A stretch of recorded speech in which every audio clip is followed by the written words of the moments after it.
नमस्कार। बात तो चुभे की देख रहे हैं आप, मैं हूं आपके साथ पूजा। आज लेकर आई हूं वो बात जो अरविंद केजरीवाल को बड़ा चुभेगी, आम आदमी पार्टी के दिल पर लगेगी, क्योंकि अब दिल्ली में सरकार बदलते ही केजरीवाल की उल्टी गिनती शुरू हो गई है। हर दिन केजरीवाल के खिलाफ बड़े बड़े एक्शन की खबरें सामने आ रही हैं। दिल्ली की नई नवेली सीएम रेखा गुप्ता जबरदस्त एक्शन में है। तो आज आपको बताऊंगी दिल्ली सरकार के उस एक्शन के बारे में जिससे केजरीवाल बुरे फंसे हैं, आम आदमी पार्टी के नेताओं का बुरा हाल है, और ये भी बताएंगे कि कैसे दिल्ली सीएम रेखा गुप्ता के सामने केजरीवाल ने घुटने टेक दिए हैं। चोरी का सामान केजरीवाल ने वापस कर दिया है। साथ ही केजरीवाल का वो वीडियो भी दिखाऊंगी जिसमें एक बार फिर केजरीवाल पर सवाल खड़े हो रहे हैं। तो चलिए शो शुरू करते हैं, अरविंद केजरीवाल की पोल खोलते हैं। तो केजरीवाल ने चोरी का सामान कैसे वापस किया, दिल्ली सीएम रेखा गुप्ता के एक्शन की पूरी डिटेल्स आगे आपको बताएंगे, पर फिलहाल केजरीवाल के आज के प्लान और उनके ठाठ की डिटेल्स बताते हैं। दिखाते हैं आपको वो वीडियो जिससे एक बार फिर केजरीवाल बुरे फंस गए हैं। दरअसल अरविंद केजरीवाल जो पिछले 10 दिनों से विपश्यना पर थे, उनका विपश्यना अब समाप्त हो गया। कल ही वो विपश्यना ध्यान केंद्र से निकले और सीधा पंजाब के अमृतसर पहुंचे, पर किस अंदाज में वो कैमरे में कैद हुए उसकी तस्वीर देखिए। 10 दिनों की विपश्यना के बाद जब केजरीवाल अमृतसर पहुंचे तो इस दौरान उनकी सुरक्षा में भारी पुलिस बल तैनात थी। केजरीवाल के आगे पीछे गाड़ियों की फौज थी और इस वीडियो को स्वाति मालीवाल ने सोशल मीडिया एक्स पर शेयर किया। जैसे ही वीडियो सामने आया, एक बार फिर केजरीवाल की किरकिरी हुई। अब पता नहीं केजरीवाल के पास क्या पद है, कितने वीआईपी हैं, इतनी फौज लेकर आखिर क्यों चलते हैं। खैर, वीडियो देखिए। इस वीडियो को स्वाति मालीवाल ने शेयर करके लिखा है, अमृतसर में कल ही एक मंदिर पर ग्रेनेड फेंक कर हमला किया गया। उसी अमृतसर में आज पूरा पुलिस महकमा केजरीवाल जी की सेवा में लगा है। सैकड़ों पुलिसकर्मी एक आदमी की सुरक्षा में लगा दिए गए हैं। कानून व्यवस्था की हालत खराब है, लेकिन केजरीवाल जी का वीवीआईपी कल्चर खत्म ही नहीं हो रहा है। तो वाकई में सवाल तो स्वाति मालीवाल वाजिब पूछ रही है और इसका जवाब केजरीवाल के नेताओं को देना चाहिए। वैसे इसके पहले भी जब केजरीवाल पंजाब पहुंचे विपश्यना के वक्त, तब भी वो इसी अंदाज में नजर आए थे। वीवीआईपी स्टाइल में विपश्यना करने पहुंचे थे, तब भी सवाल खड़े हुए थे, और एक बार फिर इस वीडियो के सामने आने के बाद केजरीवाल बुरे फंसे हैं।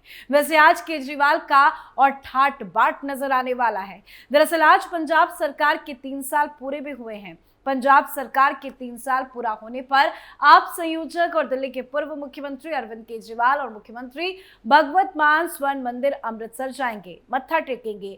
खबर है कि वो हरमिंदर साहिब, दुर्गियाना मंदिर और श्री वाल्मीकि राम तीर्थ स्थल में मत्था टेकेंगे। तो जाहिर है इस दौरान भगवत मान पीछे पीछे और केजरीवाल आगे आगे नजर आएंगे। वैसे अब केजरीवाल पंजाब में ही जमे रहेंगे, दिल्ली तो नहीं जाने वाले हैं। कल जैसे ही केजरीवाल का विपश्यना खत्म हुआ, अरविंद केजरीवाल अमृतसर में विधायक और पूर्व मंत्री डॉक्टर इंद्रवीर सिंह निज्जर के घर पहुंचे। कल वो पंजाब में ही थे। बताया जा रहा है कि केजरीवाल यहां 2 दिन और रुकेंगे और विधायकों के साथ बैठक करेंगे। आपके वरिष्ठ सूत्रों का अनुमान है कि वरिष्ठ नेताओं और रणनीतिकारों के साथ व्यापक बैठक के बाद पार्टी में फेरबदल भी हो सकता है। केजरीवाल के अमृतसर पहुंचने के बाद यह अनुमान भी लगाया जा रहा है कि 2027 के विधानसभा चुनाव को लेकर जल्द ही संगठनात्मक फेरबदल की घोषणा की जा सकती है। साथ ही इसके बाद सोमवार को वो लुधियाना जाएंगे। 18 मार्च से लुधियाना में केजरीवाल अपनी सियासत की शुरुआत करने जा रहे हैं। रैली, रोड शो, हॉस्पिटल का दौरा और अस्पताल की अत्याधुनिक सुविधाओं का उद्घाटन भी करेंगे, और भगवत मान उनके पीछे पीछे घूमते नजर आने वाले हैं। तो केजरीवाल की पंजाब की राजनीति तो अब सबके सामने कुछ ही दिनों में आ जाएगी। एक एक कर पोल खुलने वाली है। देखना दिलचस्प होगा कि केजरीवाल पंजाब को लेकर क्या रणनीति बनाते हैं, क्या क्या कांड करते हैं। पर दिल्ली में सीएम जिस तरह के एक्शन में है, वो केजरीवाल के लिए, पूरी की पूरी आम आदमी पार्टी के लिए किसी झटके से कम नहीं है। ताबड़तोड़ सीएम रेखा की कार्रवाई केजरीवाल की मुसीबतें बढ़ा रही है और केजरीवाल पूरी तरह से बैकफुट पर है। केजरीवाल ने जो सामान दिल्ली सरकार का चुरा लिया था, उसे अब वापस कर दिया गया है। दरअसल दिल्ली सरकार की ओर से करीब 5 साल पहले बनाया गया एक्स हैंडल अब रेखा गुप्ता की अगुवाई वाली नई बीजेपी सरकार को वापस मिल गया है। बीजेपी सरकार ने आरोप लगाया था कि पूर्व की आम आदमी पार्टी की सरकार ने इसका नाम बदलकर उसे अपने पास रख लिया था। इसको लेकर शिकायत भी दर्ज कराई गई थी, पर अब एक्स के नियमों के तहत ये हैंडल अब फिर से मुख्यमंत्री कार्यालय के नियंत्रण में आ गया है। इस पर मुख्यमंत्री कार्यालय की ओर से जानकारी भी शेयर की गई है। सीएमओ दिल्ली एक्स हैंडल ने एक ट्वीट करके लिखा है कि हम दिल्ली वासियों को सूचित करना चाहते हैं कि पूर्ववर्ती सरकार ने सीएमओ दिल्ली हैंडल सही तरीके से नहीं सौंपा था। एक्स के नियमों के तहत अब यह हैंडल मुख्यमंत्री कार्यालय के नियंत्रण में आ गया है। अब यहां से मुख्यमंत्री कार्यालय की जरूरी जानकारी साझा की जाएगी। धन्यवाद। तो केजरीवाल ने इसे अपने पास रखने की कोशिश की थी, शिकायत हुई, कार्रवाई हुई तो केजरीवाल लाइन में आ गए, बैकफुट पर आ गए। दरअसल दिल्ली में फरवरी में चुनाव परिणाम आने पर सरकार बदल गई और बीजेपी की मुख्यमंत्री रेखा गुप्ता ने कार्यभार संभाल लिया। इस दौरान उन्हें पता चला कि मुख्यमंत्री कार्यालय का एक्स हैंडल पूर्व सरकार ने निजी इस्तेमाल में ले लिया है, जबकि ये मुख्यमंत्री कार्यालय की संपत्ति है। बीजेपी की ओर से शिकायत दर्ज कराई गई थी, जिसके बाद ये हैंडल उन्हें वापस मिल गया है। तो वहीं केजरीवाल के एक एक करतूतों को अब सुधारा भी जा रहा है। आए दिन पहले केजरीवाल सरकार और दिल्ली सरकार के बीच में नोकझोंक होती रहती थी। अब मुख्यमंत्री रेखा गुप्ता की अगुवाई वाली दिल्ली की बीजेपी सरकार ने फैसला लिया है कि वो दिल्ली सरकार और उपराज्यपाल कार्यालय केंद्र सरकार के बीच टकराव को सुलझाने के लिए कई अदालती मामलों को वापस लेगी। दिल्ली सरकार ने बताया है कि ऐसे कुछ मामलों को बीजेपी सरकार ने वापस लेना भी शुरू कर दिया है। दरअसल ये वो मामले हैं जिन्हें लेकर आम आदमी पार्टी की सरकार हमेशा सुप्रीम कोर्ट का दरवाजा खटखटाती थी और केंद्र उपराज्यपाल पर दिल्ली के शासन में दखल देने का आरोप लगाती रहती थी। ऐसा इसलिए क्योंकि दिल्ली एक केंद्र शासित प्रदेश होने के साथ ही राष्ट्रीय राजधानी और इसी वजह से यहाँ की कानून व्यवस्था सहित कुछ हिस्से केंद्र के अधीन है। तो ऐसे में पहले की आप सरकार और केंद्र के बीच में कई मुद्दों पर सुप्रीम कोर्ट में केस चल रहे हैं, जिनमें से अब दिल्ली सरकार 5 मामले वापस ले रही है। ये केस है DEIRC अध्यक्ष विवाद, जो कि सुप्रीम कोर्ट में चल रहा है। दिल्ली दंगों में वकीलों की नियुक्ति का मामला, जो कि दिल्ली हाई कोर्ट में है। विदेशों में शिक्षक प्रशिक्षण पर उपराज्यपाल की राय को चुनौती भी सुप्रीम कोर्ट में दी गई। साथ ही दिल्ली जल बोर्ड के लिए फंडिंग का मुद्दा भी सुप्रीम कोर्ट में है। साथ ही यमुना प्रदूषण पर उपराज्यपाल द्वारा गठित उच्च स्तरीय समिति भी सुप्रीम कोर्ट में पहुंच गई थी। तो दिल्ली में सरकार रहते केजरीवाल ने कई सारे कांड किए, लेकिन अब धीरे धीरे सारी गंदगी को साफ किया जा रहा है, जो केजरीवाल के लिए राहत की खबर नहीं है। और बड़ा झटका तो राष्ट्रपति ने भी दे दिया है।